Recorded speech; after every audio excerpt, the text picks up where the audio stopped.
అమ్మవారు మనుషులను మింగేసే తాంత్రిక అమ్మవారిగా ఉండేవారు అని మీకు తెలుసా?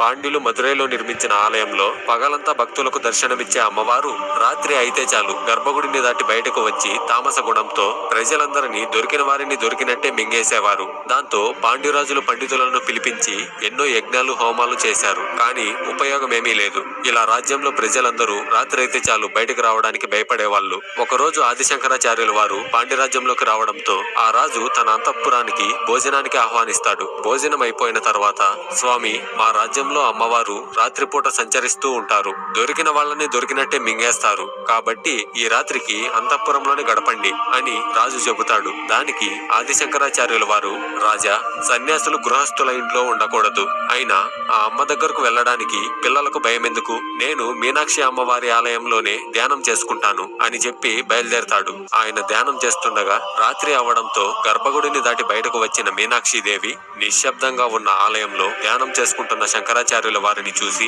తామస గుణంతో ఆయన్ని చంపి తినడానికి ముందుకు వెళ్తుంది. అంతలోనే ఆదిశంకరాచార్యుల వారు ధ్యానం నుండి బయటకు వచ్చి తన కవిత్వంతో ఆ తల్లిని స్తుతిస్తూ స్తోత్ర పారాయణం చేస్తాడు. ముగ్ధురాలైన మీనాక్షిదేవి ఏ వరం కావాలో కోరుకో అని అంటుంది. దానికి శంకరాచార్యుల వారు, తల్లి, నాకు మీతో పాచికలు ఆడాలని ఉంది. ఈ ఆటలో నేను గెలిస్తే మీరు ఈ సంహారాన్ని ఆపేయాలి. ఒకవేళ నేను ఓడిపోతే మీ సంహారంలో మొదటి ఆహారాన్ని నేనే అవుతాను అని చెబుతాడు. అప్పుడు మీనాక్షిదేవి తన భర్త అయిన సుందరేశ్వరుని సాక్షిగా పెట్టి పాచికలను శంకరాచార్యుల వారికి ఇస్తుంది. వీళ్లు పాచికలు ఆడుతుండగానే తెల్లవారుజామ అయిపోతుంది. ఆఖరిలో మీనాక్షిదేవి గెలిచి, చూడు నాయనా, నేనే గెలిచాను అని చెప్తుంది. అప్పుడు శంకరాచార్యులు నవ్వుతూ, తల్లి, ఆటనైతే మీరే గెలిచారు, వాస్తవానికి నేనే గెలిచాను అని చెప్తాడు. అప్పుడు సుందరేశ్వరుడు ఇలా అంటారు, దేవి, ఆదిశంకరాచార్యుల వారు తన ఆట ఆడుతుండగానే సంఖ్యాశాస్త్రంతో ఒక శ్రీచక్రం సృష్టించి అందులో నిన్ను బంధించాడు అని చెబుతాడు. ఆదిశంకరాచార్యుల వారి తెలివికి ముగ్ధురాలైన మీనాక్షిదేవి ఆయన్ని ఆశీర్వదించి తనలో ఉన్న తామస గుణాన్ని జయిస్తుంది. జై మీనాక్షి.